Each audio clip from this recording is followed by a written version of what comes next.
Imagine it's the hottest week of the summer. The fan has been running all night, but before your feet touch the floor, you reach for your phone. Not to check the weather, to check your bank balance. Your salary arrived a few days ago. The rent or mortgage has gone. So have council tax, energy, insurance, and a handful of direct debits you barely noticed leaving. The balance isn't zero, but it's low enough to make the rest of the month feel uncomfortably long. This isn't a story about becoming rich. It's about the first amount of money that can make everyday life in Britain feel less fragile. That amount is £20,000. Behind the headlines is a reality millions recognise. According to the Office for National Statistics and Financial Conduct Authority data, around 1 in 6 adults in Britain, roughly 8.9 million people, have no savings at all. Almost 40% have £1,000 or less, while 1 in 4 has just £200 in the bank, less than many people in the UK spend in a single week. If building savings feels impossible, you are far from alone. The problem isn't simply having less money, it's living with scarcity. At 2:30 in the morning, your brain starts running through every possible disaster. The car is making a strange noise. The boiler is getting older. After weeks of running fans through unusually hot nights, you're already wondering what the next electricity bill will look like. Every pound already has a destination. Housing, food, petrol, insurance. There is no spare money, only money waiting to be spent. Politicians promise change. The Bank of England adjusts interest rates, but none of that changes the numbers in your banking app this month. When something breaks, the question isn't how much will it cost. It's what won't get paid instead. Then, slowly, something changes.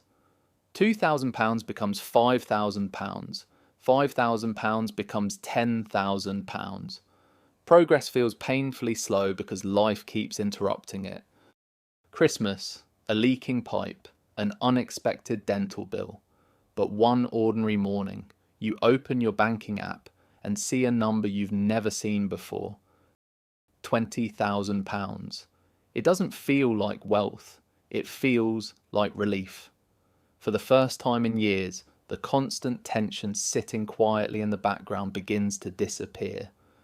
Because £20,000 isn't a luxury, it's protection. A barrier between one unexpected expense and everything falling apart. Imagine what financial emergencies usually look like. The washing machine dies. The car needs a £1,200 repair. Your employer announces redundancies.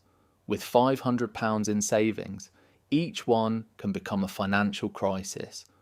With £20,000, they're still frustrating, but they're no longer life-changing. You pay the mechanic, you replace the appliance, you deal with the problem. The money leaves your account, but your life keeps moving. That is the real difference. Not wealth, not status. The quiet feeling of solving a problem instead of becoming consumed by it. Research into financial scarcity has found that constant money worries consume mental bandwidth. It isn't that people under financial pressure are less capable, it's that so much of their attention is already being spent on survival. When that pressure eases, your thinking changes. The late night calculations become less frequent. You stop worrying about surviving next month and begin thinking about improving the next 5 years. You notice opportunities. You update your CV. You apply for a better role. You finally ask for the pay rise you've been putting off. Savings don't magically create confidence.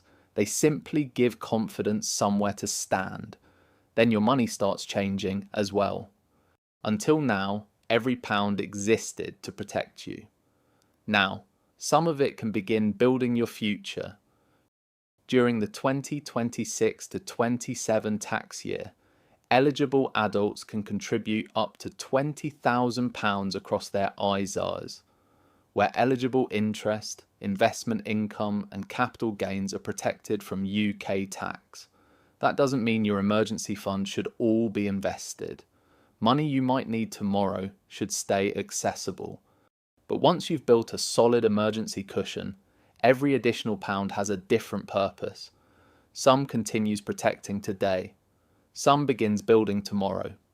Perhaps part remains in an easy access savings account. Perhaps some goes into a cash ISA.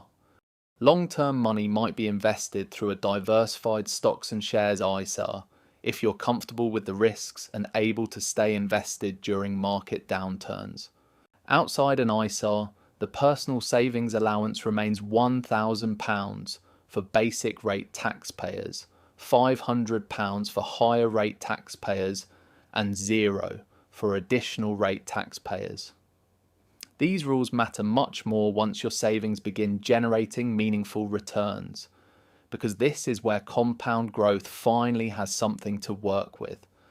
At a 4.5% return, £2,000 earns around £90 over a year. Useful, but easy to ignore. £20,000 earns around £900. Now the numbers begin paying real bills, and then another change arrives. Your manager asks to speak with you. Last year you would have agreed to almost anything. This year you remember the number sitting quietly in your account. £20,000. You don't storm out. You don't hand in your resignation. You simply realise you have choices. Depending on your monthly expenses, that money could give you several months to search properly for your next opportunity, instead of accepting the first one available. That changes how you negotiate, how you interview, how you carry yourself. People notice it. Your employer notices it. You notice it. You're no longer negotiating from fear. Finally, there's one more lesson most of us were never taught at school. The rule of 72. Divide 72 by your expected annual return, and you'll roughly estimate how many years it takes for your money to double. At around 7% a year, that's roughly every 10 years. The exact return is never guaranteed, but the principle remains. The first £20,000 gives compound growth something meaningful to build on, which brings us to the most important point. £20,000 isn't simply money, it's evidence. Evidence that you built habits strong enough to delay gratification, strong enough to recover after setbacks, strong enough to save before spending. You didn't reach £20,000 through one brilliant decision. You reached it through hundreds of ordinary ones, and those habits rarely disappear. So the next time you open your banking app, remember this.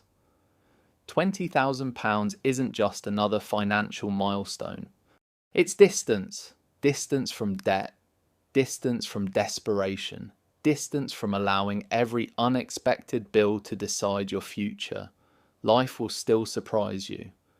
But after £20,000, those surprises no longer get to control it. If you found this video helpful, please hit subscribe. I'll see you in the next one.